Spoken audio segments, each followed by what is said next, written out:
Pues para continuar con nuestro estudio en Éxodo, capítulo 26, ¿les parece si primero oramos y le pedimos a nuestro Señor pues revelación, llenura de su Espíritu Santo?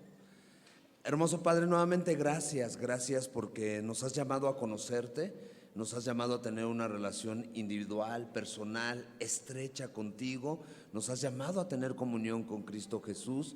Y en este llamado, mi Señor, para poder conocerte, para que tú te reveles, nos has dejado tu preciosa y bendita palabra.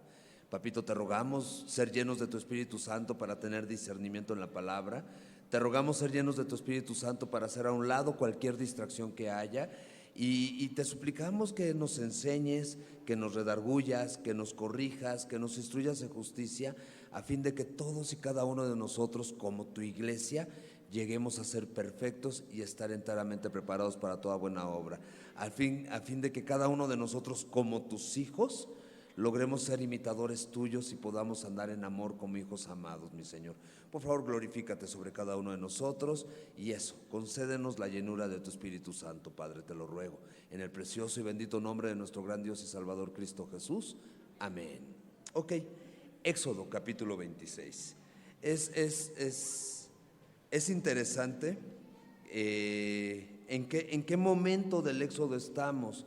Les voy a decir por qué es interesante. Estamos en el capítulo 26, que comenzó básicamente esta porción del Éxodo en el capítulo 24. Y estamos en la porción de adoración. Acuérdense que el Éxodo se divide en 3 secciones. Estamos en la tercera sección del Éxodo y es interesante que esta tercera sección tiene 12 capítulos. 12 capítulos en los cuales Dios le está dando instrucciones muy claras, muy precisas a Moisés de cómo quiere que se construya el tabernáculo. El tabernáculo, que ese es el lugar de reunión con Dios, es el lugar a donde se va a acercar la nación de Israel a adorar a Dios. ¿Qué tan importante es la adoración en la vida del creyente? Que aquí en el Éxodo le dedica 12 capítulos a la instrucción, a la dirección. Miren, contrástenlo. La creación tiene 2 capítulos, Génesis 1 y Génesis 2. Y de ahí se desenvuelve toda la trama, todo el drama, todo se desenvuelve a partir de Génesis 1 y Génesis 2. Pero la creación, que es extraordinaria, que es preciosa, que cada vez que vamos a esa porción de nuestras Biblias nos brinca el corazón y queremos imaginarnos cómo es, imaginar a Dios diciendo sea la luz y que la luz es, etcétera, etcétera, dura 2 capítulos. Para el tercer capítulo el hombre ya cayó en pecado y viene toda esta trama. Para Éxodo, donde Dios está diciendo, ok, va a haber un punto de reunión y va a ser mi tabernáculo, donde va a haber un lugar santo, un lugar santísimo y diferentes elementos para dar las indicaciones claras y precisas. Se toma 12 capítulos. Eso nos muestra lo importante que es en la vida de un creyente adorar a Dios. Ahora, yo quiero comenzar dejándoles una pregunta, bueno, 2. Una, ¿qué tan importante es para mí el adorar a Dios? Y la segunda pregunta, ¿cómo puedo discernir o en qué forma veo que estoy realmente adorando al Señor?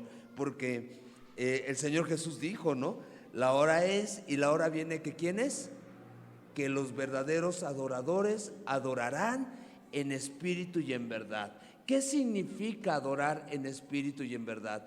Para ser un verdadero adorador que adora en espíritu y en verdad, tengo que ser una persona que he nacido de nuevo conforme a las Escrituras. Si no, es imposible adorar a Dios en espíritu, porque si no he nacido de nuevo conforme a las Escrituras, no he recibido el Espíritu Santo de Dios, no soy inspirado por Dios mismo, dirigido por Dios mismo, y entonces mi adoración puede ser vana. ¿Qué es lo que le dice Dios a la mujer samaritana? Ustedes adoran lo que no saben, lo que no conocen, pero la hora ha llegado en que los verdaderos adoradores adorarán en espíritu y en verdad. Y ese es un buen punto de referencia y es un buen tema de oración para nuestras vidas. Señor, quiero ser un verdadero adorador. Quiero ser un adorador que adora en espíritu y en verdad. Entonces, primero que nada, quiero tener la certeza en mi corazón de que he nacido de nuevo. Quiero tener la certeza en mi corazón de que Cristo Jesús es mi Señor, es mi Salvador, y que realmente mi corazón está rendido al señorío del Señor Jesús. Acto seguido, quiero aprovechar el llamado, la invitación que tú me has hecho a ser constante, a ser perseverante en suplicarte por la llenura del Espíritu Santo, para ser dirigido por Él, para ser inspirado por Él, para estar bajo la influencia del Espíritu Santo y entonces adorarte en espíritu y en verdad. ¿Cómo describe el Señor Jesús a su espíritu? Como el espíritu de verdad que va a guiar al mundo a la verdad, que nos va a recordar la verdad. Luego entonces es el que nos va a llevar a adorar a Dios en espíritu y en verdad. ¿Por qué comienzo ahí sin leer el capítulo 26? Porque ya veníamos leyendo el capítulo 25, donde nos habla del arca del pacto, del propiciatorio, de la mesa de los panes, del candelabro, o sea, de diferentes elementos, donde lo interesante es que Dios comienza a hablar de los elementos que van a estar adentro de la construcción. Y después de hablar de los elementos que van a estar adentro de la construcción, habla de la construcción en sí misma. Luego entonces, para Dios, ¿qué es lo más importante? ¿Lo interno o lo externo? Es una buena pregunta para resolver, ¿no? ¿Qué es lo que a Dios le interesa más de mí? ¿Lo que hay adentro de mí o lo que hay afuera de mí? Ahí se las dejo ahorita tantito en el aire esa pregunta para que la vayamos cavilando. Y entonces ahora sí, vayamos a Éxodo capítulo 26, versos 1 al 6. Dice: harás el tabernáculo de 10 cortinas de lino torcido, azul, púrpura y carmesí, y lo harás con querubines de obra primorosa. La longitud de una cortina de 28 codos y la anchura de la misma cortina de 4 codos. Todas las cortinas tendrán una misma medida. 5 cortinas estarán unidas una con la otra y las otras 5 cortinas unidas una con la otra. Y harás lazadas de azul en la orilla de la última cortina de la primera unión. Lo mismo harás en la orilla de la cortina de la segunda unión. 50 lazadas harás en la primera cortina y 50 lazadas harás en la orilla de la cortina que está en la segunda unión. Las lazadas estarán contrapuestas la una a la otra. Harás también 50 corchetes de oro con los cuales enlazarás las cortinas la una con la otra y se formará un tabernáculo. Permítanme ir a esta porción en la NTV para más o menos irles dando las dimensiones de las cortinas y que nos podamos dar una idea. Primero, si se fijan, habla de 5 cortinas que vas a unir a otras 5 y entonces todas estas juntas. Si lo dejamos en las dimensiones que dice en su idioma original, pues no entendemos las dimensiones. Le está pidiendo Dios a Moisés que haga el tabernáculo con 10 cortinas de lino tejido fino. Para empezar, ¿cómo tiene que ser el tejido? Fino, de obra primorosa, dicen otras versiones. Y entonces tiene que ser un trabajo único, un trabajo delicado. ¿Y por qué tiene que ser un trabajo único y un trabajo delicado? Ya habíamos nosotros platicado. ¿Qué representa el tabernáculo? El tabernáculo representa ese lugar donde Dios habita, ese cielo inaccesible. ¿Y cómo será ese cielo inaccesible? Pues es un lugar único, es un lugar delicado, es un lugar primoroso, es donde está Dios, el creador del universo. Que dicho sea de paso, Eclesiastés dice que todo lo que Dios hizo, lo hizo hermoso. Y lo hizo hermoso a su tiempo. El Génesis, ¿cómo describe la obra de Dios? Vio Dios lo que había hecho y era bueno en gran medida. Por lógica, si está pidiendo una obra, pues la obra tiene que ser fina, tiene que ser primorosa, tiene que estar adornada, y la va a pedir adornada con hilo azul, púrpura, escarlata y querubines, y hábilmente bordado. Más adelante vamos a conocer a la persona a la que Dios le va a encargar toda esta obra de hacerla. A Moisés le está dando la instrucción del cómo, pero va a haber alguien que va a ejecutar la obra. Y cuando hable de esta persona y de todo el equipo de trabajo que va a estar con él, su staff de trabajo, va a describir cómo Dios mismo le dio espíritu de sabiduría para poder hacer toda esta obra que es preciosa en gran medida. Entonces, ¿quién da la capacidad para hacer la obra que Dios demanda? Dios mismo capacita. Si Dios te ha llamado a hacer una obra fina, una obra primorosa, como ser la cabeza de tu hogar, como ser la ayuda idónea de tu esposo, como ser un hijo obediente, como ser diligente en el trabajo, la obra que Dios haya puesto en tus manos, la que sea, Dios mismo te va a dar la capacidad para que la obra que estás haciendo sea fina, sea como para el Señor y no como para los hombres. Y entonces, ¿qué queda en mi cancha? Pedirle a Dios que me capacite, pedirle a Dios que pueda yo aprovechar lo que Dios me está dando y hacerlo diligentemente, ¿ok? Cada una de estas 10 cortinas tendrá exactamente la misma medida. Algunos traducen la medida de 12 metros de largo por 90 centímetros de 12 metros con 90 centímetros, perdónenme, 12 metros con 90 centímetros o 13 metros de largo. Eso es más alto que una casa. ¿Cuánto mide una casa? Normalmente son como 3 metros, ¿no? Techo, piso, al revés, techo, es que el límite es el cielo.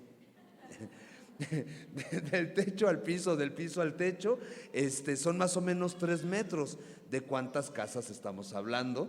Del largo de estas cortinas. Estamos hablando de un edificio. Entonces, una cortina larga es una cortina ancha, porque aproximadamente de ancho son 2 metros. Algunos dicen que es 1,80, 1,90 y otros dicen que son 2 metros de ancho.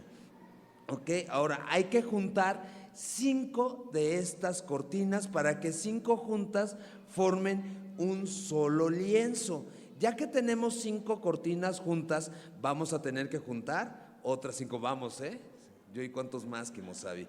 Ok, pero imaginemos, usemos nuestra imaginación.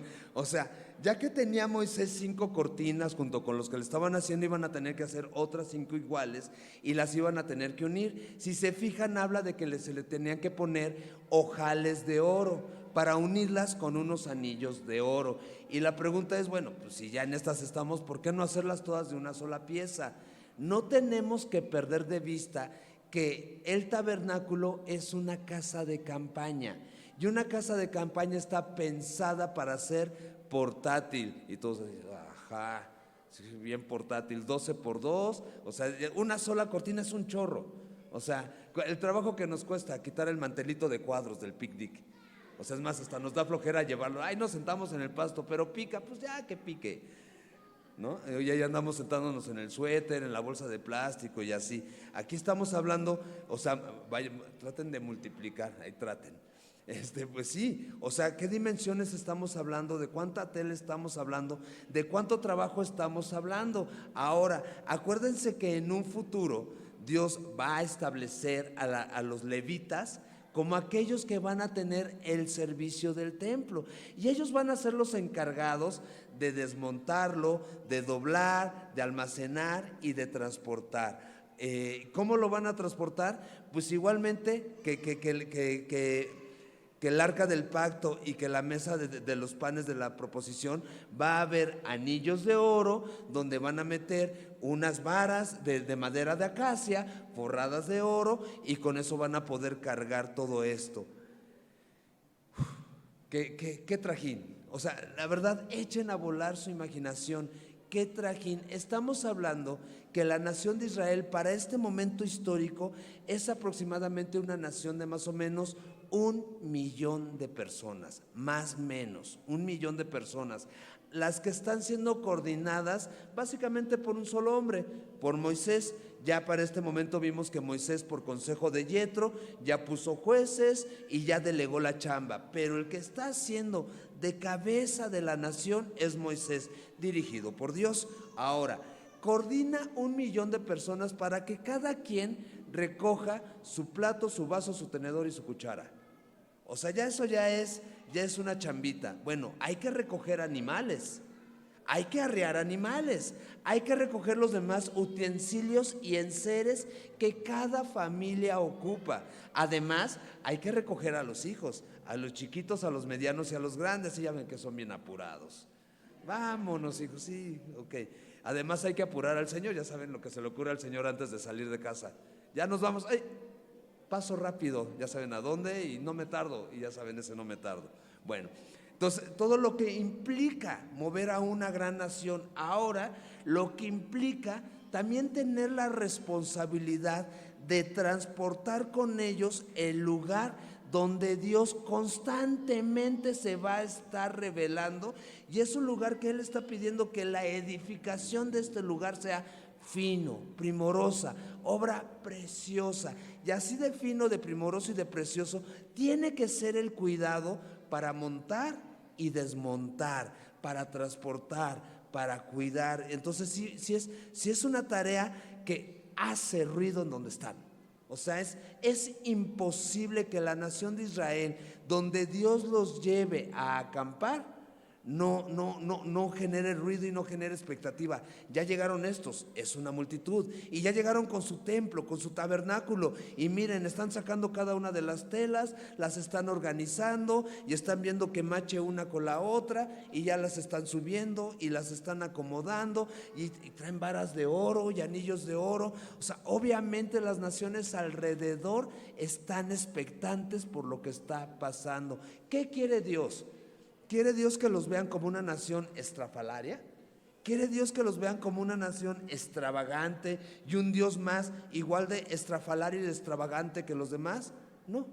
Lo que quiere Dios es llamar la atención de las demás naciones, sí, que las demás naciones los volteen a ver, pero por la relación que hay de Dios con su nación y de la nación con Dios, y el gran cuidado que Dios ha tenido de la nación desde que llamó a Abraham a salir de Ur de los Caldeos hasta este momento, y cómo Dios cumple todas y cada una de sus promesas. Ok, y entonces bueno, va a ser todo esto, versículo 7. Harás asimismo cortinas de pelo de cabra para una cubierta sobre el tabernáculo. 11 cortinas harás. Ok, van a juntar pelo de cabra y van a hacer una cortina, 11 cortinas. Ahora, nosotros cuando pensamos en cortinas pensamos es el lienzo que cuelga de un solo lado de la pared, ¿no? Para tapar las ventanas. Aquí imagínense la cortina más bien como la tapa del tabernáculo, o sea, lo que va a ser el techo, y va a colgar también del techo. Y entonces le está pidiendo que haga esta cortina. Una cortina con tejido de pelo de cabra para que sirva de cubierta para el tabernáculo. Y cada una de estas cortinas deberá tener exactamente la misma medida, 13 metros con 80 centímetros de largo. O sea, 13 a 14 metros. Si Moisés decidió 14, 14. Pero todas tienen que medir 14 metros de largo por 1,80 m de ancho. O sea, igualmente, son de 1,80 a 2 metros de ancho por 14 metros. Si se fijan, es más larga que la cortina anterior. ¿Y por qué es más larga? Pues obviamente tiene que tapar a la cortina anterior. Todo lo que cubre, toda la vuelta que da, tiene que tapar a la otra, que no va a cubrir tanto espacio entre comillas. Es un espacio muy amplio lo que están ocupando. La longitud verso 9. Y unirás 5 cortinas aparte y las otras 6 cortinas aparte, y doblarás la sexta cortina en el frente del tabernáculo. Que se doble la sexta cortina en el frente del tabernáculo, ¿qué significa? Estás enrollando la entrada, y entonces eso puede ser la entrada, puede ser el toldo para tapar y hacer una sombra, puede tener diferentes funciones, ¿ok? Y unirás, verso 10, y harás 50 lazadas en la orilla de la cortina al borde de la unión, y 50 lazadas en la orilla de la cortina de la segunda unión. Harás asimismo 50 corchetes de bronce, los cuales meterás por las lazadas, y enlazarás las uniones para que se haga una sola cubierta. 50 corchetes de bronce. Es interesante que aquí, en lo que está cubriendo el tabernáculo, no está pidiendo corchetes de oro como en todo lo demás. Si se fijan en todo lo demás, si les hubiese preguntado, ¿de qué quiere Dios que sean los corchetes? Todos hubiéramos dicho, pues de oro, porque si las varas las quiere de acacia forradas de oro y los aros los quiere de oro, pues los corchetes los quiere de oro. Aquí, ¿por qué de bronce? El bronce es un metal que para trabajarlo se tiene que someter a altas temperaturas. Y ya trabajado y ya preparado, es un metal que dura bastante, que es bastante resistente.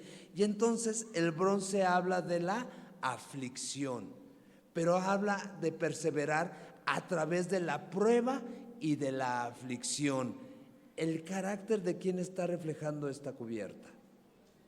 El carácter del Señor Jesucristo, varón experimentado en quebrantos, varón de los dolores, cuyo cuerpo, cuya vida fue afligida hasta la muerte y muerte de cruz. ¿Y eso lo hizo cambiar?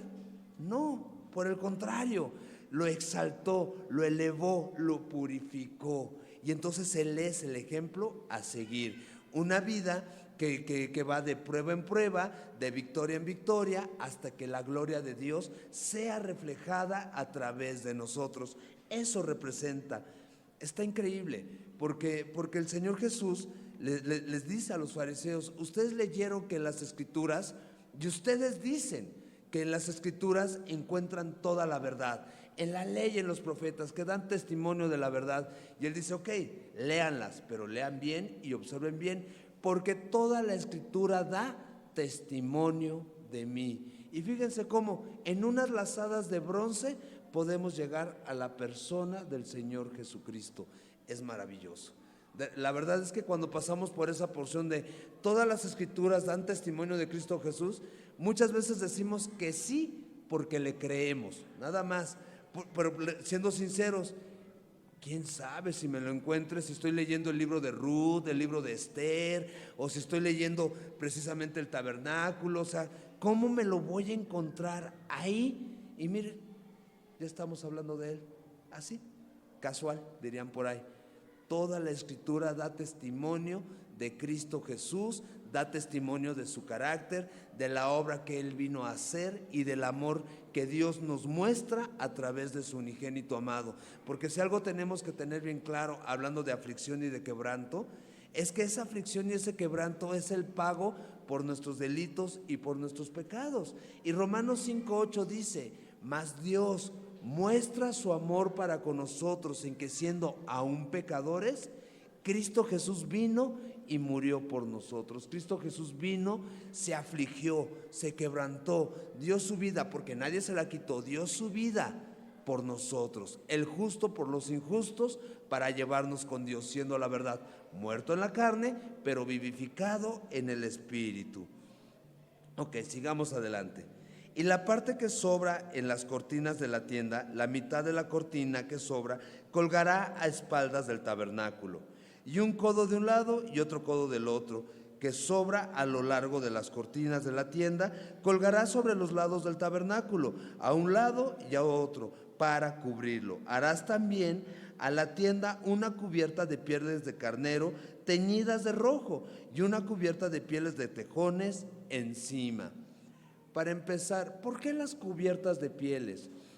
Dicen los que saben de pieles que por principio lo que está pidiendo Dios, por lo que pide que se cubra de pieles, es porque la piel es impermeable. Y entonces que esté cubierta toda esta tienda con pieles, se la está protegiendo ante las inclemencias del tiempo, de entrada, sí, por lógica, por principio, por ingeniería. ¿Qué es lo que no quiere? Que cuando llueva, cuando caigan estas tormentas, ya sea de arena, de lluvia o de lo que sea, no entre ni al lugar santo ni al lugar santísimo, para proteger lo que está dentro, tanto del lugar santísimo como del lugar santo. De entrada es proteger. Pero ¿de qué está cubierta esta primer capa? Está teñida de rojo. ¿La piel de quién se tiñó de rojo? ¿En qué momento?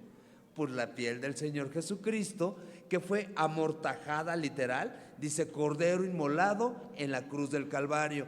La palabra inmolado literalmente significa destazado. En nuestra mente, cuando usamos la palabra destazar, La referencia que nos lleva es al pollo, en la pollería, cuando dices, dame 2 piernas, 2 muslos y una pechuga. ¿Y cómo quieres la pechuga? Partida a la mitad y sin piel. Y la pierna y el muslo separaditos, uno por uno. Lo estás separando parte por parte. ¿Cómo le arrancan la piel a la pechuga? Agarran un trapito y le arrancan la piel para que quede sin piel y sea un caldo fit. 0% grasa. Bueno, básicamente es la imagen que se nos viene a la mente cuando hablamos de destazar. Pues así fue el Señor Jesucristo. Fue molido a golpes para pagarle a Dios por nuestros delitos y pecados. Eso significa inmolado. Fue destazado, déjeme cambiar de palabra, fue destruido completamente. Dice, la narrativa del texto dice que cuando estaba en el Getsemaní orando, pidiéndole a Dios que si era su voluntad pasase de él esa copa, pero que no se hiciera como él lo estaba pidiendo, sino que se hiciera la voluntad de Dios, dice que su sudor se convirtió en ¿qué? En gotas de sangre. Y no lo está hablando en sentido figurado el texto está hablando, Juan está hablando de que literalmente ya estaba sangrando el Señor Jesucristo. Y se sabe que cuando alguien está en una fuerte tensión, en un momento de estrés que le rebasa, se empiezan a reventar los vasos sanguíneos, los vasos capilares, se revientan y empieza uno a sudar, a transpirar sangre, porque se reventaron los vasitos. Y básicamente era lo que estaba pasando con el Señor Jesús. ¿De qué se tiñó entonces su piel? De rojo sangre, el sacrificio. Y acuérdense que sin derramamiento de sangre no hay remisión de pecados. Está increíble. Estamos hablando del techo, del lugar santo y del lugar santísimo. El Señor Jesús ha venido a ser para nosotros nuestra habitación, ha venido a ser para nosotros nuestra morada, porque en Él somos, en Él vivimos, en Él nos movemos. ¿Y de qué se cubrió nuestra habitación? De rojo carmesí. ¿Y qué significa el rojo carmesí? De la sangre del Señor Jesucristo.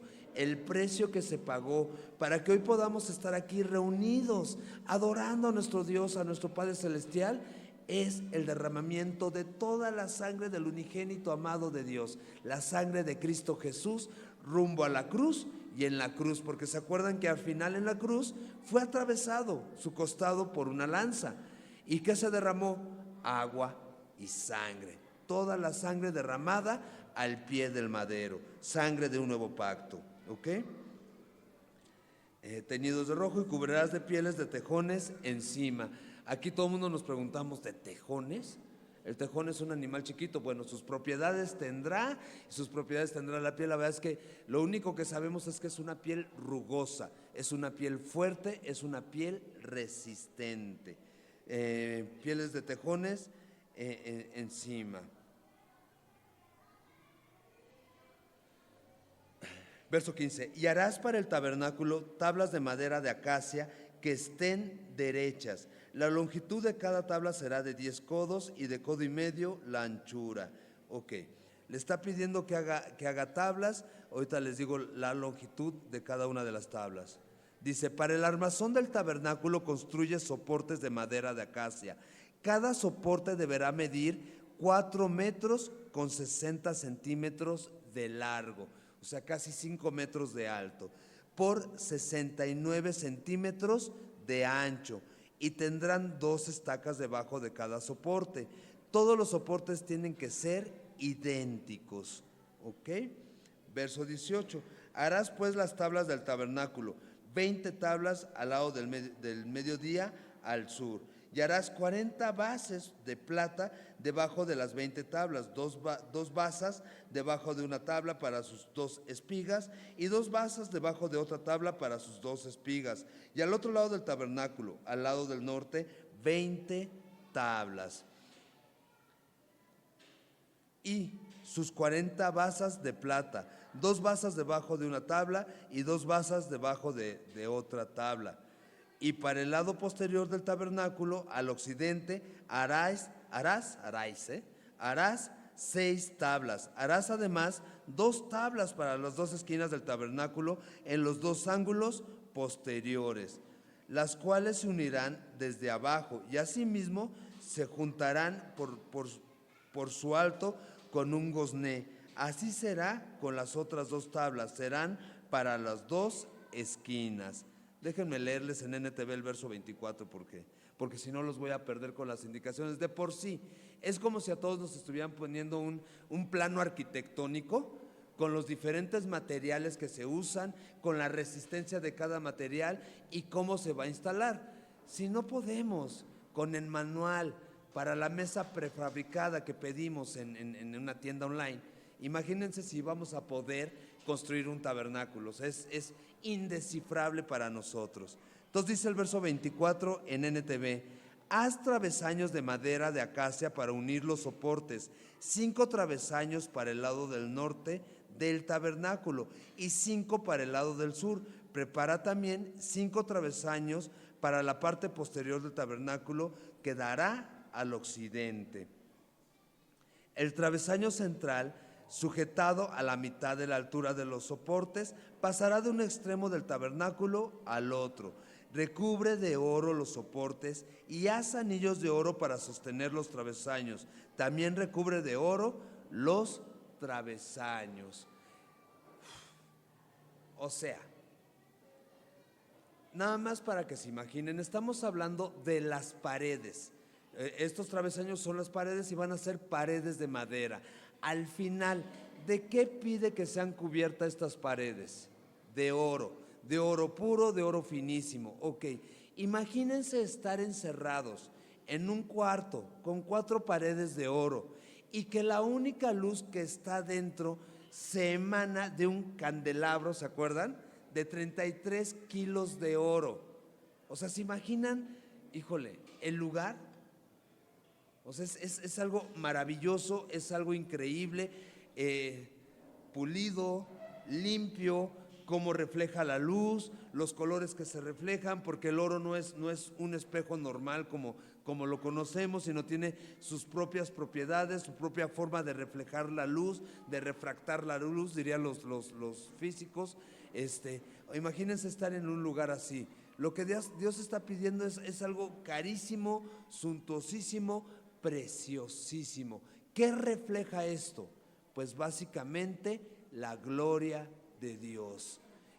¿Cómo es la gloria de Dios? Pues no sé, descríbanmelo ustedes. Porque desmiéntanme, la palabra gloria es una palabra que usamos muchísimo ya en nuestro lenguaje cotidiano desde que Dios nos rescató. Es una palabra cotidiana, no, sí, para la alabanza y gloria de Dios. Oye, me pasó esto, gloria a Dios, hermano. Oye, vamos a hacer esto, sí, para la gloria de Dios. Ajá, ¿qué significa la gloria de Dios?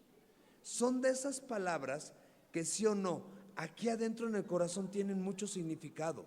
Y podríamos empezar a enlistar como los sinónimos o las palabras con las que intentásemos describir luz inaccesible, luz que deslumbra, luz que abraza, amor incondicional, etcétera, etcétera, etcétera, etcétera, y desgastarnos todos en quererla describir.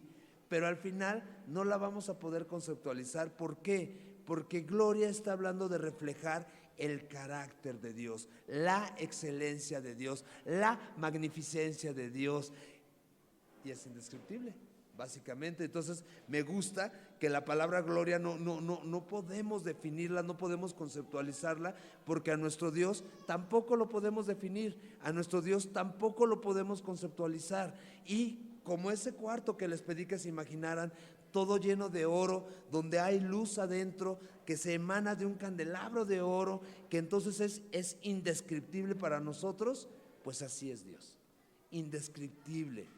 ¿Sí? Cuán insondables son los pensamientos de Dios, es indescriptible. Tenemos un Dios precioso, enorme, extraordinario, lleno de gloria, honra y alabanza, y solamente Él es el único digno de recibir toda la gloria, toda la honra y toda la alabanza, y nada más por quién es Él, nada más. No tendríamos que dar mayor argumentación. ¿Y por qué de solo a Él lo voy a adorar?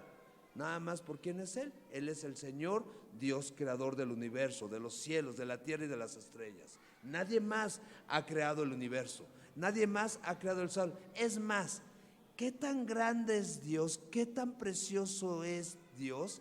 que cuando la Biblia describe la nueva creación, cielos nuevos y tierra nueva, dice, ya no va a haber necesidad de luz del sol, porque la luz del Cordero, la luz de Cristo Jesús, va a alumbrar la nueva ciudad.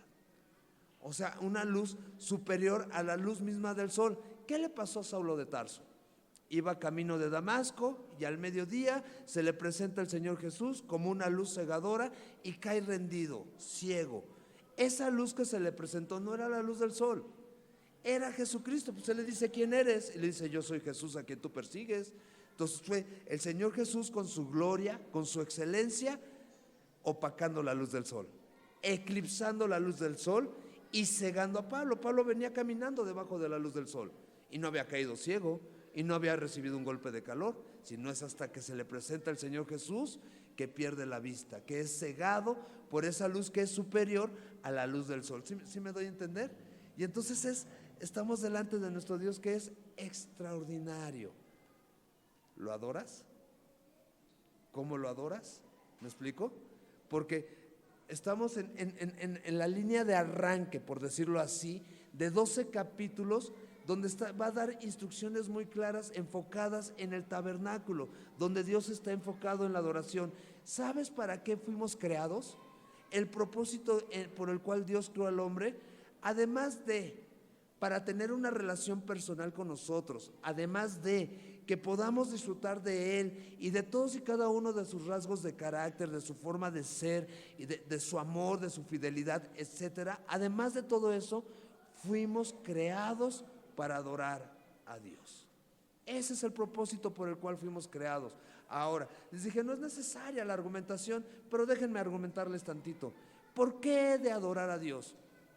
Porque reconozco que he pecado y reconozco que lo único que me merezco es la muerte eterna, el lago de fuego eterno, el lloro y crujir de dientes eterno. Lo único que me merezco es permanecer destituido de la gloria de Dios por cuanto pequé. Eso es lo único que me merezco. Pero por el contrario, ¿qué recibí? Mas Dios muestra su amor para con nosotros en que, siendo aún pecadores, en que estamos actualmente en la batalla entre que si obedezco o no obedezco, le sigo o no le sigo, le honro o no le honro, le adoro o no le adoro, le reconozco o no le reconozco, etcétera. Entre que estoy en esa batalla y estoy siendo perfeccionado día a día y estoy siendo llevado a la estatura del varón perfecto, a la plenitud de Cristo Jesús, entre que estoy en esa batalla, Dios sigue extendiendo su amor delante de mí. Y entonces dice el apóstol Pablo en Romanos 12:1, dice, así que hermanos, os ruego, o sea, cuando debería decir, sabes que lo único que necesitas es, y en lo que debes de enfocarte es, se presenta con una rogativa por delante. Les ruego por las misericordias de Dios, que por cierto son nuevas cada mañana, les ruego por las misericordias de Dios que se presenten en sacrificio vivo, santo, agradable a Dios, que es vuestro culto racional. O sea, lo lógico que en lo que puedes invertir tu vida es en adorar a Dios. Eso es la lógica, eso es lo sensato, lo racional. Todo lo demás es irracional. Todo lo demás la Biblia lo describe como animal, terrenal, diabólico. Cualquier otra forma, en cualquier otro enfoque de vida. Animal, terrenal, diabólico. En lo único en lo que realmente debiéramos de invertirnos, enfocarnos y ser perseverantes es en adorar a Dios, en glorificar a Dios, porque Él es digno, por quién es Él, pero ya le sumamos no nada más por quién es Él, por la obra que Él ha hecho en mi vida, por permitirme ser partícipe de su gracia, de su misericordia, de su amor, de su fidelidad, por tener la certeza de que nos escogió desde antes de la fundación del mundo, por tener la certeza de que nos predestinó para revelar a su Hijo amado delante de nosotros, por tener la certeza de que fuimos tomados por el Espíritu Santo de Dios y fuimos convencidos de pecado, de justicia y de juicio. Fuimos tomados por Dios y llevados a las manos de Cristo Jesús y presentados delante de Cristo Jesús. Nada más por eso. Deberíamos de doblar nuestras rodillas, de confesar con nuestra boca que Él es el Señor, Cristo Jesús, para alabanza, para gloria, para honra de Dios Padre. Y es maravilloso que podamos hacerlo en el aquí y en el ahora, en este planeta Tierra que está rendido ante la inequidad, en este planeta Tierra que está quebrado, que sabemos que va a venir el Señor Jesús a poner todo en orden, que podamos empezar a vivir nuestra vida eterna adorando a Dios, glorificando a Dios, bendiciendo a Dios, exaltando a Dios, viviendo para alabanza, gloria y honra de la gracia de Dios que la ha extendido delante de nosotros. ¿Ok? Sigamos adelante. Ay, ¿en qué verso me quedé? 22, ¿va?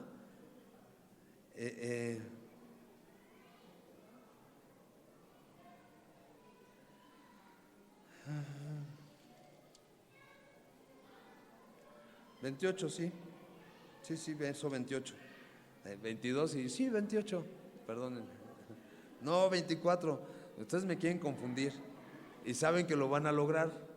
Déjenme en paz. Ahí sí. Verso 24. Bueno, verso 25.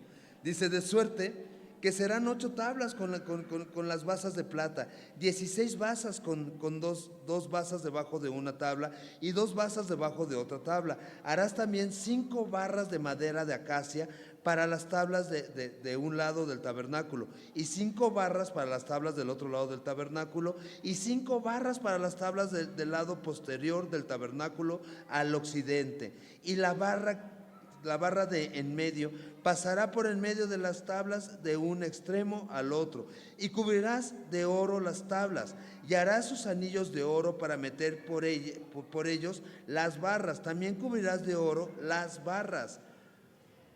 Solo pienso oro, peregrinaje, rodeados de naciones que son unos bárbaros, que solo piensan en hurtar, matar y destruir.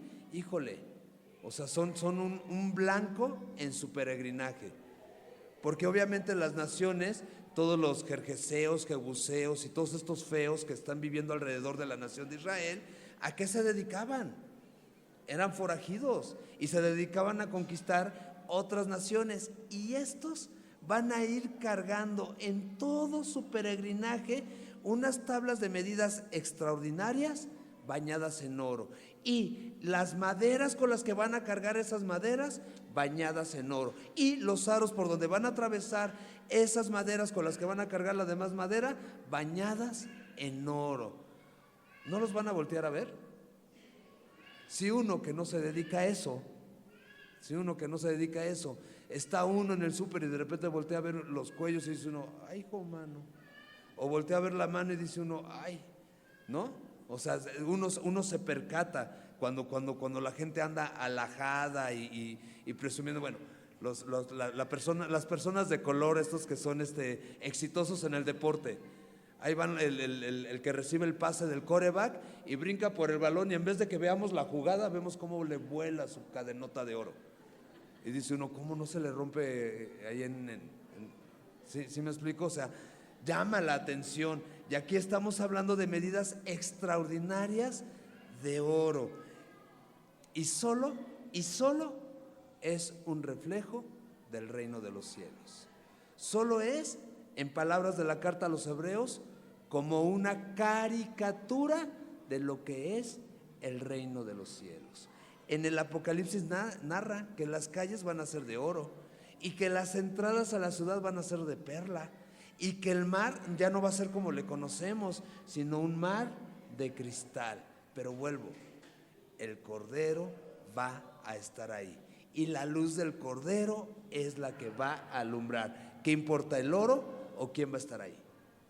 ¿Qué importa, el oro del tabernáculo o quién es el que constantemente se va a estar revelando a la nación para revelar su propósito, para revelar su amor, para cautivarlos, para enamorarlos, y que ellos le respondan en sacrificio vivo, santo y agradable?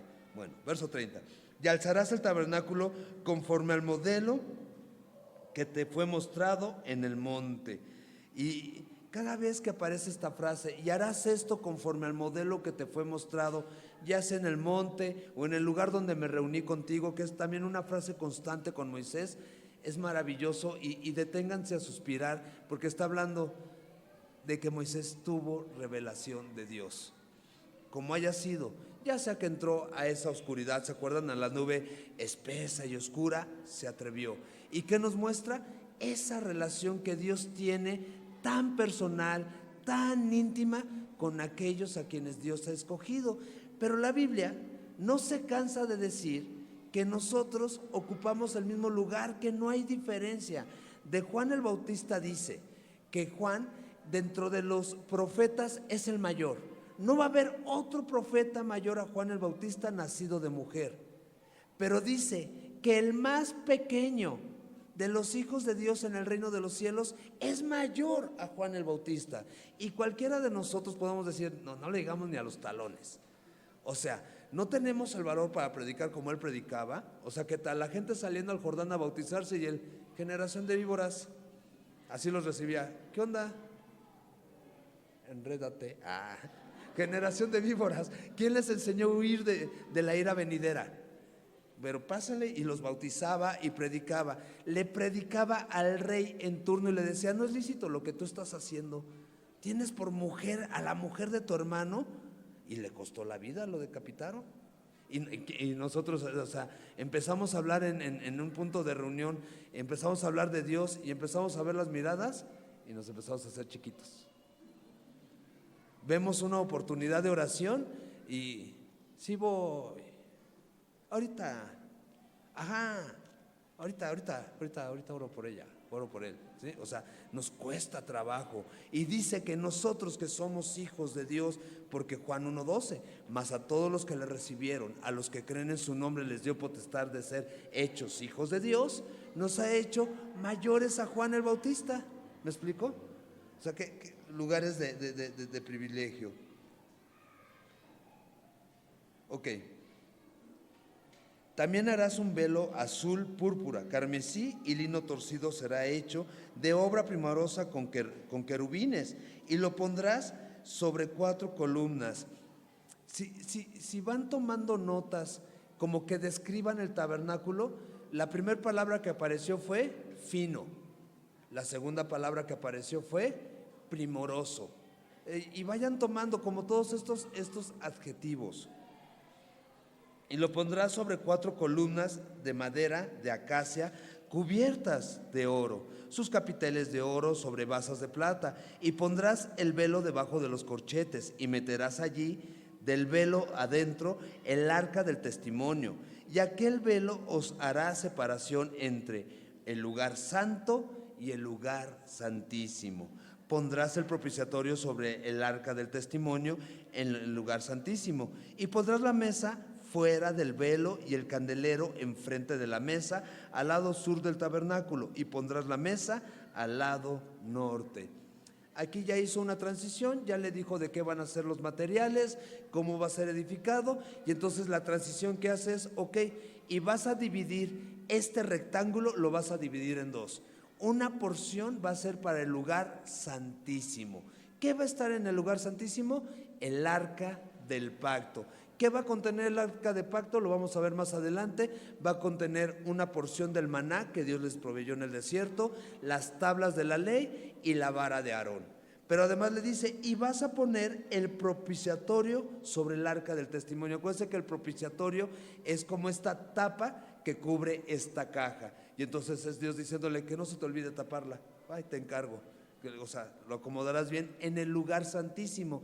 Acuérdense que más adelante, conforme a la ley, también nos va a enseñar que para poder entrar al lugar santísimo, el sumo sacerdote entraba una vez al año. Y para poder entrar, él primero tenía que ofrecer sacrificios por sí mismo, para hacer las paces con Dios, para santificarse, para purificarse. Y si todo esto ocurría bien, entraba y salía con vida. Si perdía algún detalle de estos sacrificios, de ponerse a cuentas con Dios, inmediatamente caía fulminado, muerto.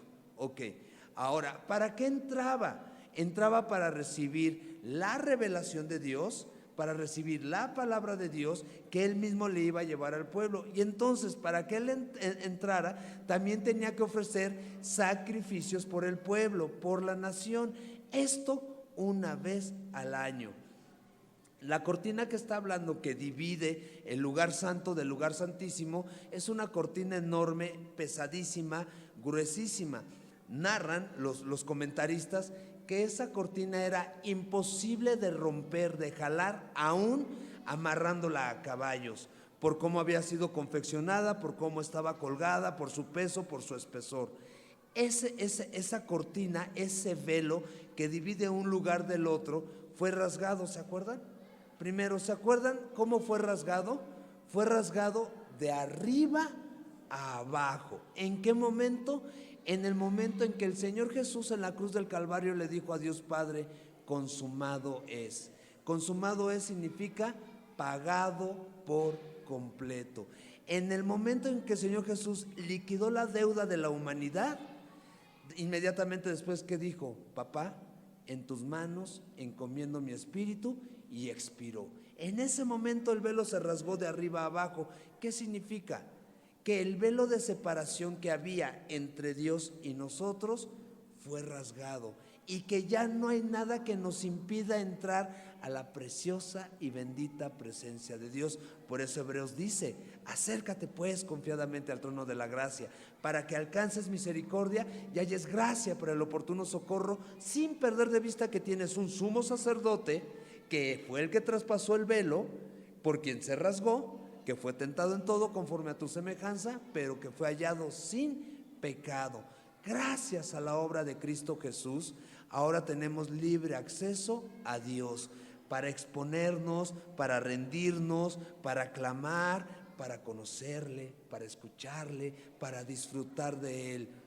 Déjenme darles un tip. La Biblia es difícil. Gracias a Dios ya salimos de la ley y ya estamos en el primer libro de Samuel, los que están haciendo su lectura diaria.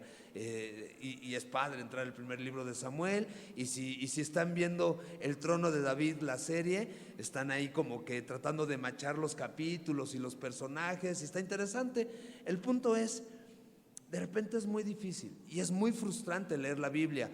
Otro lenguaje, otro contexto socioeconómico, sociopolítico, otra región geográfica, y de repente es: ay, no entiendo ni jota de lo que dice, como ahorita el tabernáculo. Es así como que: hijo, mano, ¿y cómo me como esto? Léanla con este único propósito: quiero disfrutar de ti. Y si es el medio para estar contigo, y si es el medio para conocerte, y si es el medio por medio del cual, vágame la redundancia, te vas a revelar a mi vida, aquí quiero estar. No entiendo nada, salgo abrumado, salgo embotado, pero quiero estar contigo. Te quiero conocer. Me amaste, diste a tu único hijo amado por mí, rasgaste el velo de arriba abajo. ¿Qué muestra? Tú tomaste la iniciativa, tú diste la provisión, tú venciste la muerte, la obra es tuya.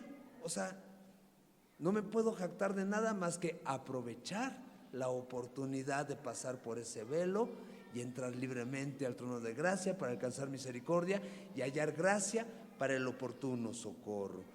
Y entonces dice: bueno, pero pensando en el lugar santísimo, ok, está, vuelvo, el arca del pacto, con su tapa, que es el propiciatorio, y lo que va a incluir el arca del pacto. Y afuera, en el lugar santo, pondrás la mesa fuera del velo. ¿Y qué hay en la mesa? Los panes de la proposición, ¿se acuerdan? La mesa con los panes de la proposición, al lado del norte, y al lado del sur,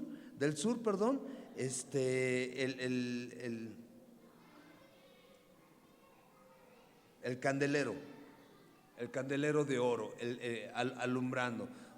Creo que sí lo dije bien. A ver, y pondrás la mesa fuera del velo y el candelero enfrente de la mesa, sí, al lado sur del tabernáculo, y pondrás la mesa al lado norte. Ok, déjenme empezar por el candelero, me voy a la mesa y volvemos a regresar al arca.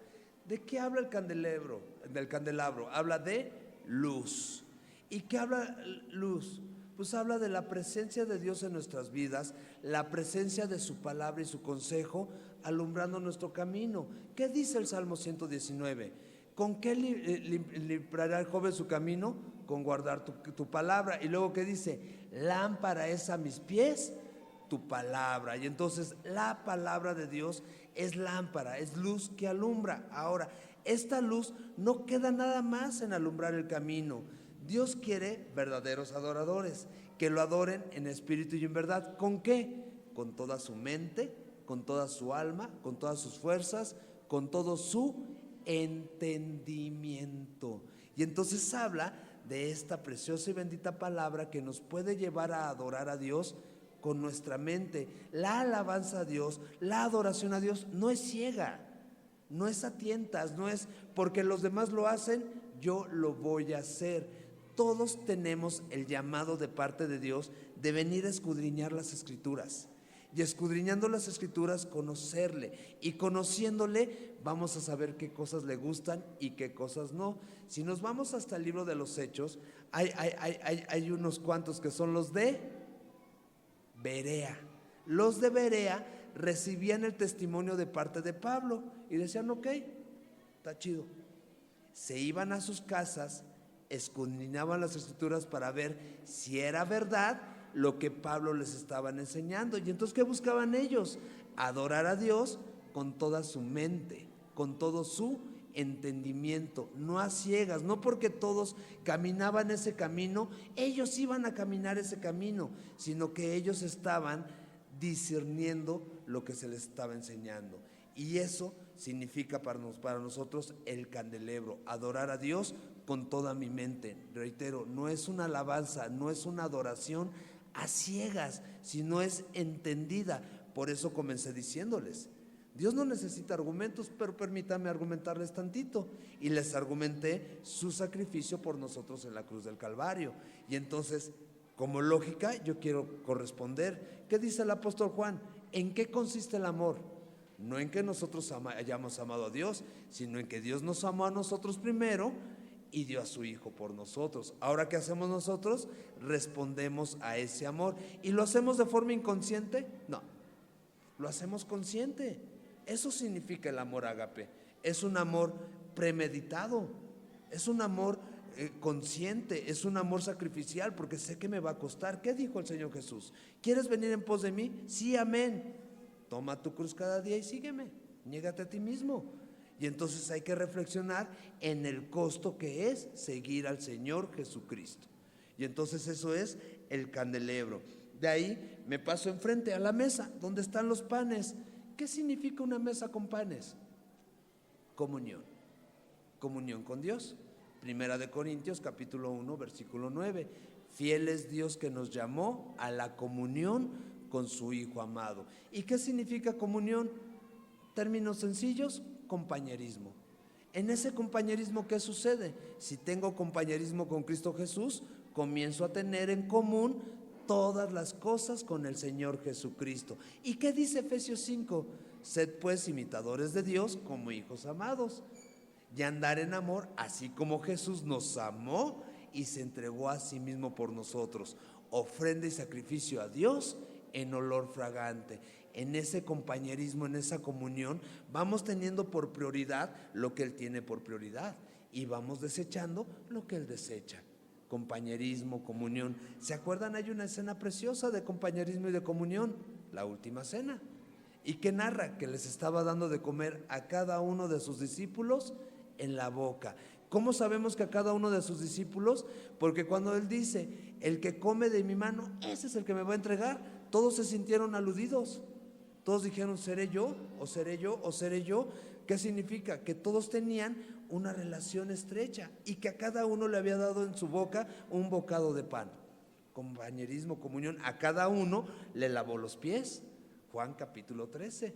O sea, hay una relación con cada uno y Él quiere tener una relación con cada uno de nosotros. Entonces es comunión. Y nos metemos al lugar santísimo donde está el arca. El arca donde Él dijo, yo me voy a revelar a ustedes. Ese lugar que digamos que es íntimo, que es personal. ¿Cuál será el arca?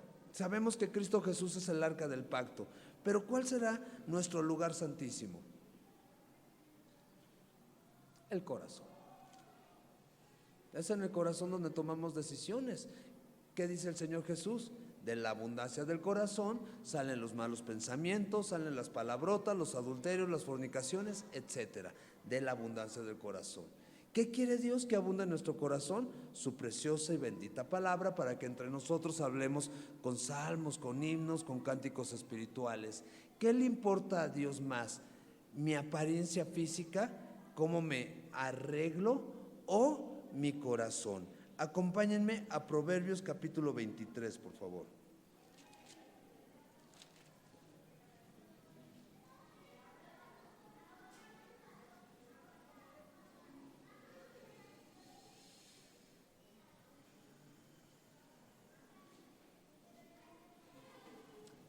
Estamos hablando de alabanza y adoración.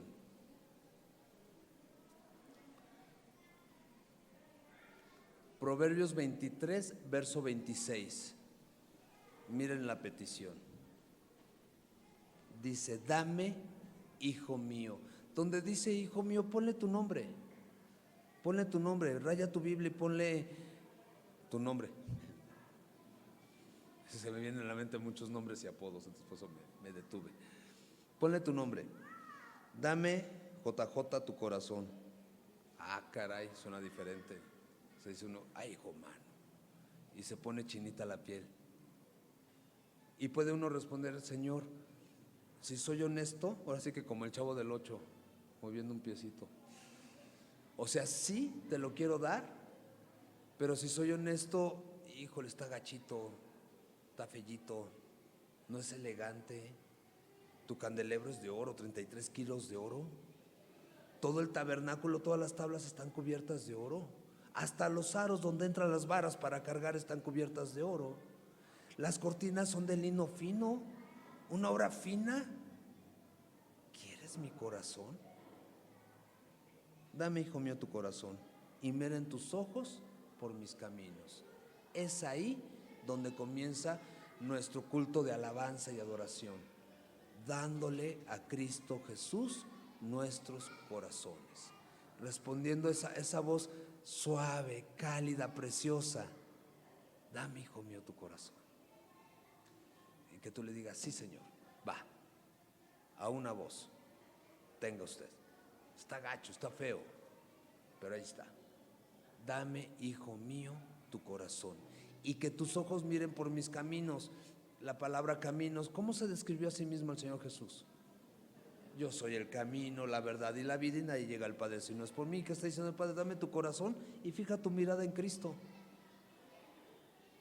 Síguelo a Él, imítalo a Él, adóralo a Él, dale gracias a Él, ríndete a Él. Él es el Señor. Toda la Escritura habla de Él. Toda la Escritura da testimonio de quién es Él. ¿Y cómo se ve eso? Acompáñenme a la carta de Pedro. Ahorita les digo qué carta. Acompáñenme a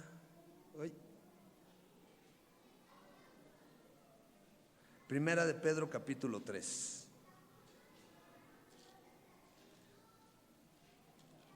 Y ya sé que muchos van a decir, ese texto está enfocado en las esposas. Sí, la iglesia, ¿qué es para Cristo? Su esposa. Gracias, vámonos entonces. Entonces, así mismo, nosotros, como la esposa de Cristo, estemos sujetos a nuestro marido. ¿Quién es nuestro marido? Cristo Jesús. ¿Cómo se ve la alabanza entonces? Obediencia, sujeción. ¿Quieres adorar a Dios? Comienza por sujetarte, comienza por obedecer. En términos coloquiales, sujetas y sin jeta, sujetos y sin jeta. ¿Sí me explico? O sea, sí, Señor, mande usted. Debemos de estar, o dicho de otra manera, debemos de aceptar la autoridad de Cristo Jesús en nuestras vidas. Ok. Dice, para que también los que no creen a la palabra sean ganados sin palabras por la conducta de sus esposas. Ok. Que los demás vean cuál es nuestra conducta. Personas que estamos siendo transformadas, que estamos siendo llevadas a la imagen de Cristo Jesús, para que los que no creen pues sean ganados. ¿Por qué está llamando la atención Dios de todas las naciones alrededor? Para que los que no creen, crean, para que los que no creen lo reciban, para que los que no creen digan, yo quiero ese Dios. ¿Ok? ¿Y cómo? Al observar una vida pura, una conducta respetuosa. ¿Qué quiere Dios formar en nosotros? Una vida pura y una conducta respetuosa hacia los demás. Versículo 2. Considerando vuestra conducta casta y respetuosa. Verso 3. Vuestro atavío no sea el externo de peinados ostentosos, de adornos de oro o de vestidos lujosos. O sea, ¿qué está diciendo Dios? No me interesa el exterior.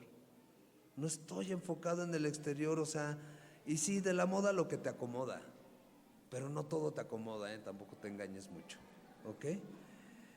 En la NTV lo traduce así: no se interesen tanto por la belleza externa, los peinados extravagantes, las joyas costosas o la ropa elegante.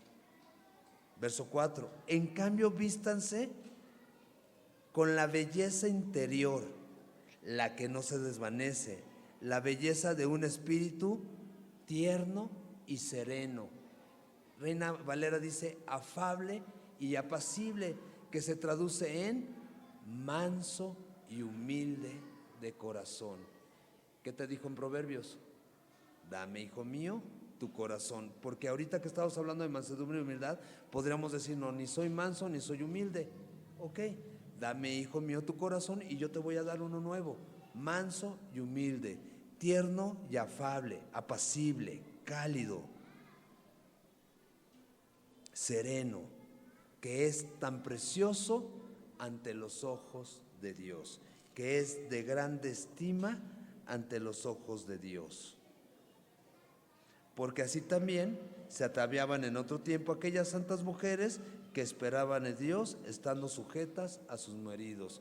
Porque en este tiempo así se viste la iglesia de Cristo Jesús, poniendo su confianza en Dios, sujetos a Cristo Jesús, clamando por ser gobernados por el glorioso Espíritu Santo de Dios. Regreso al capítulo 26.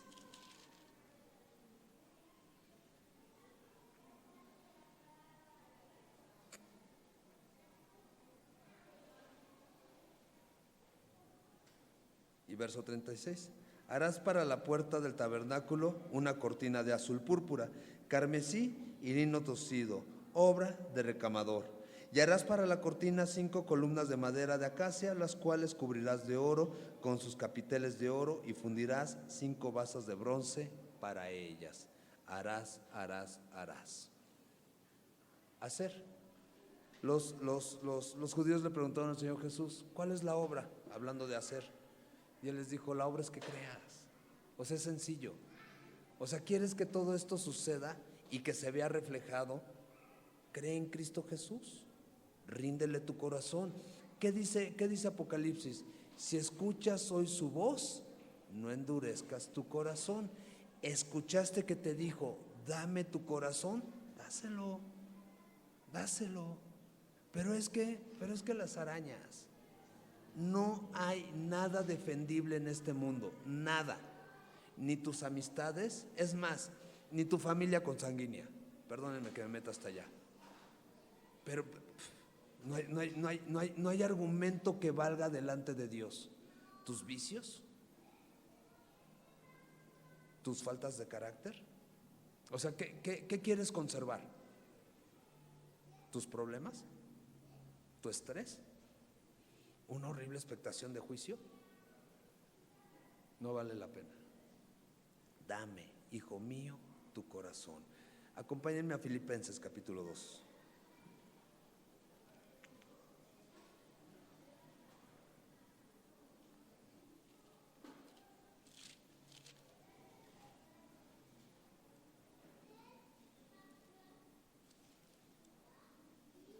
No, Efesios 3, verso 14. Efesios 3, verso 14. Tanto la primera carta a los Corintios como la segunda carta a los Corintios, Pablo dice, primero dice, ¿ignoras que eres el templo del Espíritu Santo de Dios? Y entonces algunos diríamos, sí, yo no sabía, eso dice en 1 Corintios capítulo 6. Y él dice, bueno, eres el templo y su espíritu mora en ti. Y entonces yo les diría, bueno, ya no lo ignoras porque te lo acabo de decir. Somos el templo de Dios, del Espíritu Santo de Dios. Entonces somos ese tabernáculo que tiene un lugar santo y un lugar santísimo. Somos todo eso. Somos contenedores de la gloria de Dios, ¿sí? Y lo afirma, dice en la segunda carta, y como piedras vivas nos vamos edificando unos a otros, como si cada uno de nosotros fuéramos un ladrillo en el gran templo de Dios, la iglesia, pero cada ladrillo es contenedor de la gloria de Dios. ¿Sí me doy a entender? Bueno, como somos eso, Efesios capítulo 3, verso 14. Es una oración de Pablo, pero miren, por esta causa doblo mis rodillas ante el Padre de nuestro Señor Jesucristo, de quien toma nombre toda familia en los cielos y en la tierra, para que nos dé, conforme a las riquezas de su gloria, el ser fortalecidos con poder. ¿En dónde?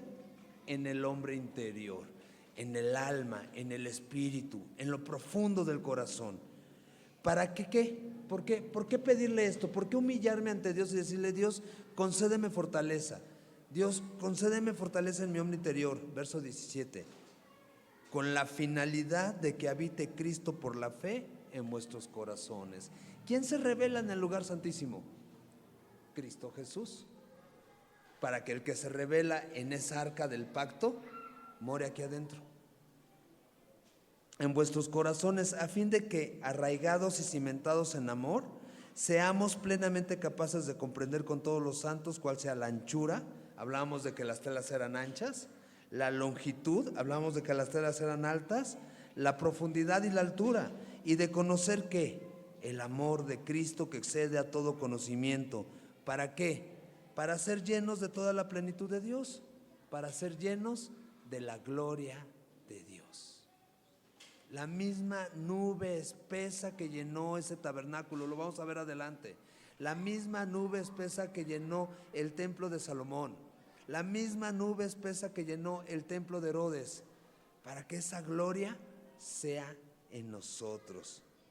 Y aquel que es poderoso para hacer todas las cosas mucho más abundantemente de lo que pedimos, entendemos, según el poder que actúa en nosotros, a Él sea la gloria en la iglesia, en Cristo Jesús, por todas las edades, por los siglos de los siglos. Amén. ¿Les parece si lo oramos?